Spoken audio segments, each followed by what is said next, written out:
अनंत उपकारी परम आराध्य प्रभु महावीर को नमन। परम श्रद्धेय आचार्य प्रवर, श्रद्धेया साध्वी प्रमुखाश्री जी, श्रद्धेय मुनिश्री राजगरण जी स्वामी, सादर सभक्ति वंदना।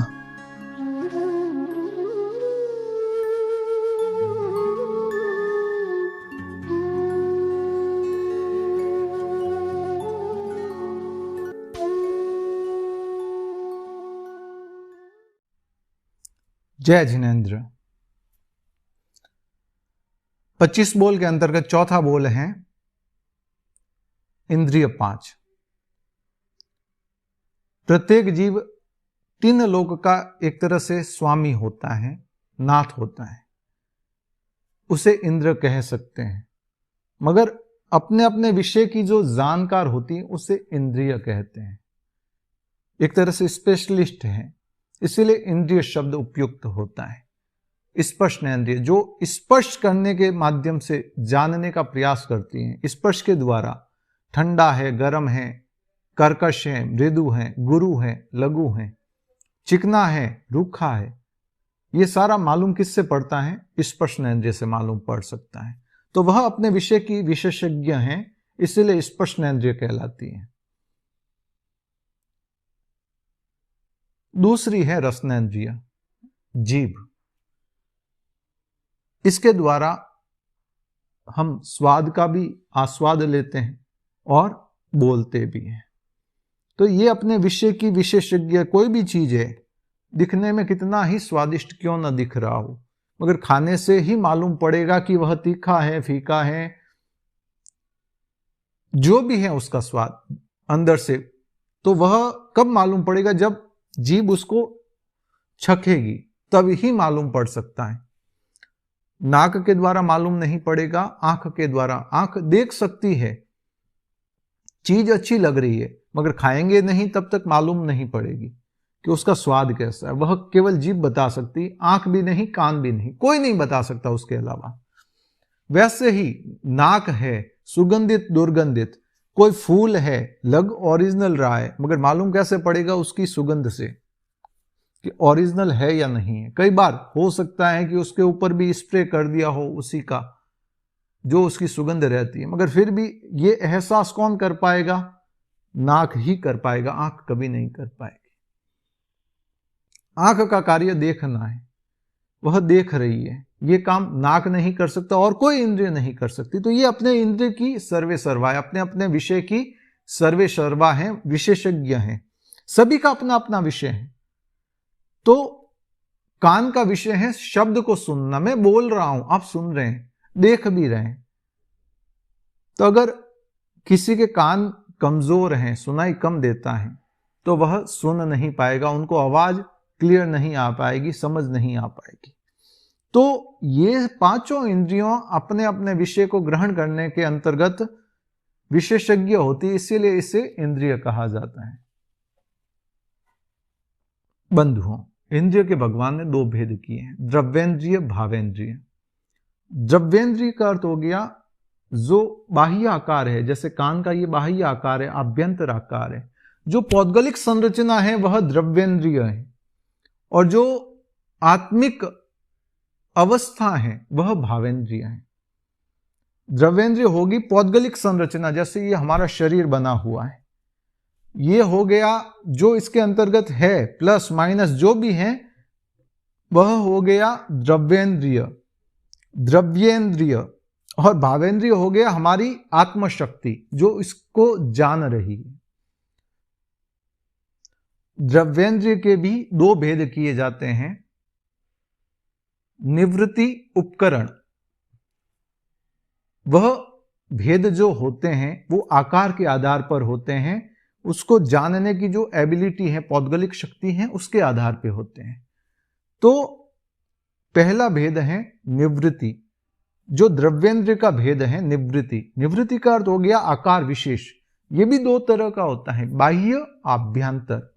जैसे कान है, मेरा कान ऐसा है, आपका भी ऐसा ही है ना, ये बाह्य आकार हो गया।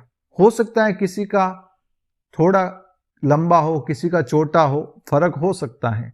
हाथी का कितना बड़ा कान होता है, किसी का लंबा ऐसे होता है, किसी का कैसे होता है। तो बाह्य आकार इंद्रियों के अलग अलग हो सकते हैं, मगर जो आभ्यंतर आकार है वो सबका एक जैसा होता है प्राय प्राय। जैसे श्रोतेंद्रिय है, जैसे ये बाह्य आकार हो गया। अभ्यंतर आकार क्या होता है? कान का पर्दा होता है ना। किसी का अगर कान का पर्दा खराब हो जाए तो सुनाई देगा क्या? नहीं देगा। तो ये आभ्यंतर आकार हो गया। बाह्य आकार ये है, हाथी है, उसका बाह्य आकार अलग हो सकता है, बड़ा कान हो सकता है, मगर अंदर का पर्दा तो उसका भी वैसा ही होगा, अलग नहीं होगा। आकार बड़ा छोटा हो सकता है जीव की अपेक्षा, उसके शरीर की अपेक्षा, मगर बनावट एक जैसी होगी। तो ये होता है बाह्य आकार। निवृत्ति का बाह्य भेद हो गया बाह्य आकार, और आभ्यंतर हो गया अंदरी आकार। तो बाह्य आकार जीवों का अलग अलग होता है, मगर आभ्यंतर आकार सभी जीवों का एक समान होता है। जैसे श्रोतेंद्र का कान का आकार भीतरी कैसा होता है? कदम्ब के फूल जैसा। आंख का होता है बाह्य आकार तो सबका, मेरी ऐसे आंखें, किसी की आंखें ऐसी होती है, जैसे ये गाय होती है ना, उनकी थोड़ी ऐसी तिरछी होती है, एक इधर एक इधर। किसी की बड़ी होती है, किसी की अलग रूपों में होती है, सांप की बीच में होती है। तो ये सारे अलग अलग भेद प्रभेद होते हैं। तो बाह्य आकार अलग अलग हो सकता है, मगर आभ्यंतर आकार जो होता है आंख का, वो सभी के मसूर की दाल जैसा होता है। एक पतली सी टिक्की होती है अंदर, मसूर की दाल होती है ना, ऑरेंज कलर की होती है, शायद ऑरेंज भी नहीं, पीच कलर कह सकते हैं। तो उसके आकार का होता है अंदर का जो बनावट है आंख की।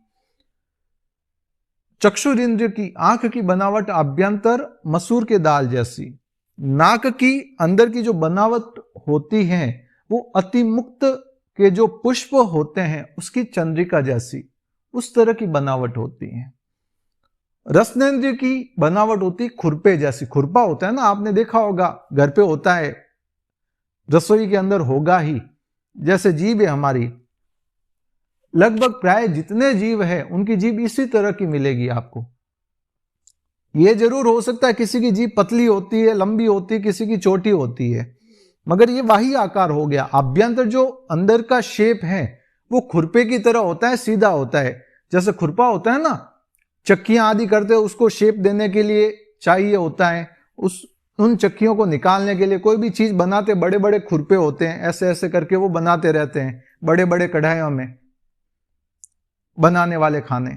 तो ये सारे उसके आकार होते हैं। और स्पर्शनेंद्रिय का अपना अपना आकार होता है, अलग अलग होता है सभी का आकार। तो एक संक्षिप्त के अंतर्गत मैंने निवृत्ति के भेद प्रभेद किए। बाह्य आकार सभी का अलग अलग होता है। जैसे ये हमारा बाह्य आकार, आंख का बाह्य आकार, नाक मेरा ऐसा है, किसी का लंबा हो सकता है, किसी का कह नहीं, नाक दबा हुआ है। एक शब्द कहते हैं बुत्तो नाग है, मारवाड़ी के बुत्तो नाग है, यानी नाक दबा हुआ है। तो नाक अलग अलग हो सकता है जीवों का, सभी का भेद प्रभेद अलग अलग हो सकता है, मगर आभ्यंतर आकार एक जैसा होता है। श्रोतेंद्रिय का कान का आभ्यंतर आकार होता है कदम के फूल जैसा, आंख का होता है मसूर की दाल जैसा, नाक का होता है अतिमुक्त पुष्प की चंद्रिका जैसा, जो उसका पार्श्व भाग होता है, नीचे का भाग उस तरह का होता है। रसनेंद्रिय का होता है खुरपे के जैसा, और स्पर्शनेंद्रिय का सभी का शरीर के अनुसार अपना अपना अलग अलग होता है। किसी जानवर की चमड़ी बहुत सॉफ्ट होती है, किसी की बहुत खुरदरी होती है। तो ऐसे अलग अलग भेद प्रभेद होते हैं। यह हो गया निवृत्ति। दूसरा भेद आता है उपकरण। उपकरण होता है पौद्गलिक शक्ति। निवृत्ति हो गई बनावट, आकार, बाह्य आकार, आभ्यंतर आकार, और उपकरण हो गया पौद्गलिक शक्ति। कई व्यक्ति होते हैं जन्म से अंधे होते हैं, दिखता नहीं उन्हें, प्रज्ञा चक्षु होते हैं।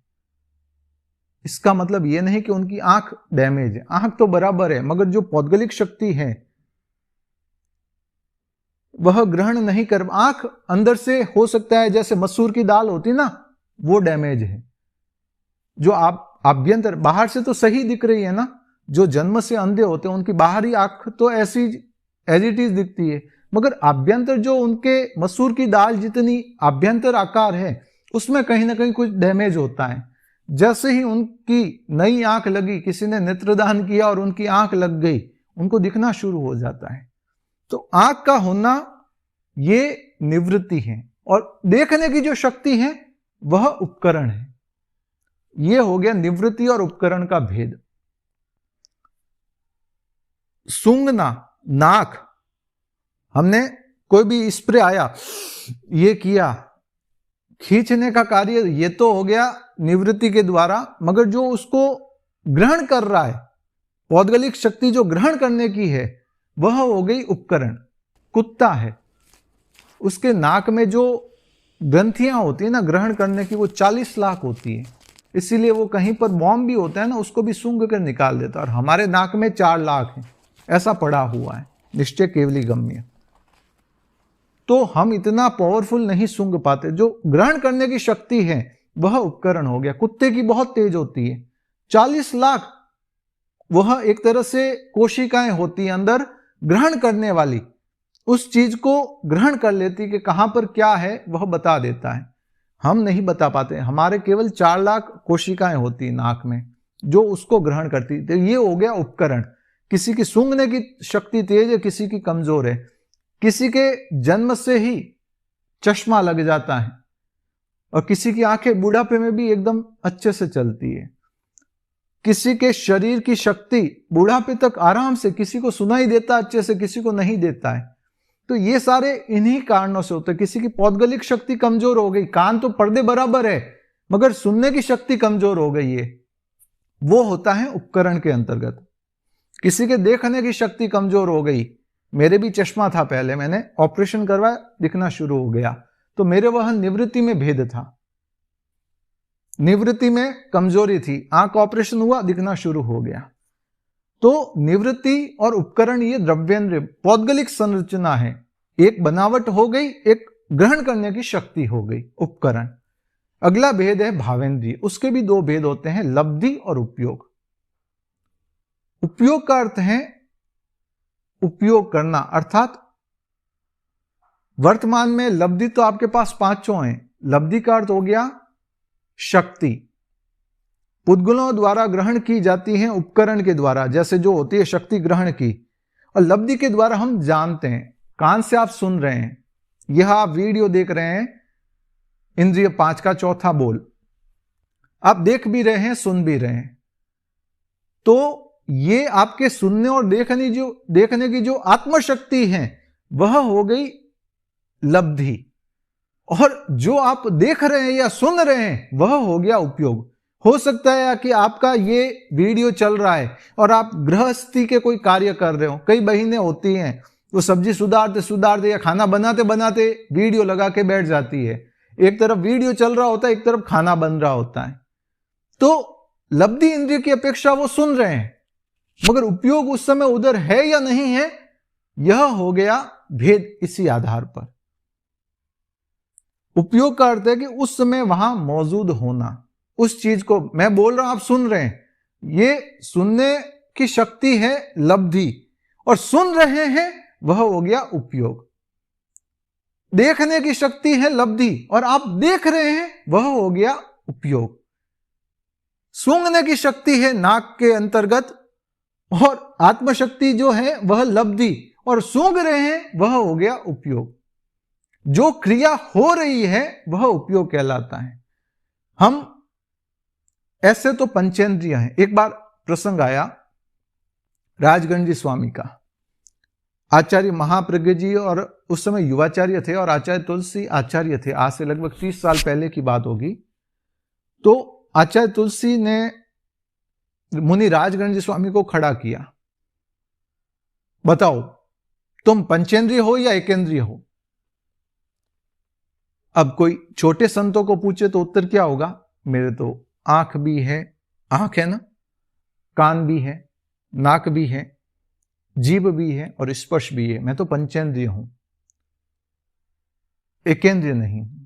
उसका उत्तर होता, अगर कोई सामान्य संत को पूछे तो उनका उत्तर होता है मैं एकेंद्रिय नहीं हूं, पंचेंद्रिय हूं। मगर राजगंज स्वामी को खड़ा करके पूछा तो इसका कोई रहस्य होगा। तो राजगंज स्वामी भी तत्काल विनम्रता से जवाब देते हैं कि मैं दोनों हूं, मैं एकेंद्रिय भी हूं, पंचेंद्रिय भी हूं।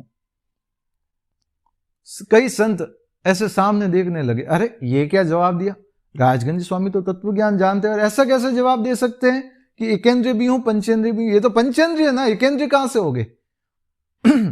आचार्य तुलसी ने कहा, ले अब सबको स्पष्टीकरण दो। तो राजगंज स्वामी ने फरमाया कि मैं लब्धि इंद्रिय की अपेक्षा पंचेंद्रिय हूं, मेरे पास पांचों इंद्रियां हैं, मैं पांचों इंद्रियों का ज्ञान कर सकता हूं, मगर एक समय में एक इंद्रिय का ही ज्ञान करता हूं, दो इंद्रिय का ज्ञान नहीं कर सकता, इसीलिए मैं एकेंद्रिय हूं। लब्धि इंद्रिय की अपेक्षा पंचेंद्रिय हूं, मगर उपयोग इंद्रिय की अपेक्षा एकेंद्रिय हूं। हम एक समय में एक ही इंद्रिय का उपयोग कर सकते हैं, दो इंद्रिय का नहीं। आप सोच रहे होंगे कि आप तो मुझे देख भी रहे हैं, सुन भी रहे हैं, दोनों उपयोग हो रहे, मगर आप सेकंड को जानते हैं, समय को नहीं। समय सेकंड का भी असंख्यातवां हिस्सा है। चलो मान लिया आप सुन भी रहे हैं, देख भी रहे हैं, मगर एक समय आप एक आंख से देख रहे हैं, दोनों आंखों से भी नहीं देख रहे। अब ट्राई कर लो। या तो आपको मैं राइट से दिखूंगा या लेफ्ट से दिखूंगा, राइट या लेफ्ट, दोनों आंखों से भी नहीं दिखता एक समय में। तो उपयोग हमारा एक तरफ होगा, दो तरफ नहीं हो सकता, एक तरफ ही होगा। आप मुझे कान से सुन रहे हैं ना, आपके दोनों कान स्वस्थ हैं। आप ईयरफोन लगा के ट्राई कर लीजिए, आपको या तो आपको आवाज इस तरफ से आएगी, राइट साइड से, या लेफ्ट साइड से आएगी, दोनों से एक साथ कभी आ ही नहीं सकती। आवाज तो आ रही होगी, आपको सुनाई नहीं देगा, उपयोग एक तरफ ही होगा। जानने की शक्ति दोनों में, ये लब्धि इंद्रिय है, मगर उपयोग केवल एक तरफ हो सकता है, दो तरफ नहीं। मैं आपको कहूं एक हाथ से 7 लिखिए, एक हाथ से 8 लिखिए, आप लिख ही नहीं सकते एक साथ। एक से 7 लिख रहे होंगे और दूसरे से 8 तो होगा ही नहीं, या तो 7 बनेगा या 8। ये देख लीजिए। आप सोच रहे होंगे कि मैं तो वीडियो बना रहा हूं, कुछ भी कर सकता हूं, आपको किसने रोका? आप ट्राई कर लीजिए। यह होता है लब्धि और उपयोग का फर्क। लब्धि इंद्रिय की अपेक्षा हमारे पास पांचों इंद्रियों की शक्ति है, मगर उपयोग इंद्रिय एक समय में एक ही इंद्रिय का हो सकता है। जिस समय हम चख रहे हैं उस समय हम स्वाद ले रहे हैं उस समय सूंघ नहीं सकते। जिस समय सूंघ रहे हैं उस समय देख नहीं रहे, देख रहे हैं उस समय सुन नहीं रहे। एक समय एक ही उपयोग होगा, क्योंकि हम सेकंड को जानते हैं, समय को नहीं। समय सेकंड का बहुत सूक्ष्मतम हिस्सा है। इसीलिए ये लब्धि और उपयोग का भेद मैंने संक्षिप्त में किया है, हालांकि विषय गंभीर है। एक बार सुनने से अगर समझ में आ जाए ना, अपने ज्ञानावण्य कर्म का भयंकर क्षोभशम समझना, क्योंकि तत्व ज्ञान है, मैंने भी एक बार में नहीं सीखा है, कई बार इन चीजों को पढ़ा है, समझा है, साधु साधुओं से सीखा है, तब जाके समझ में आया है।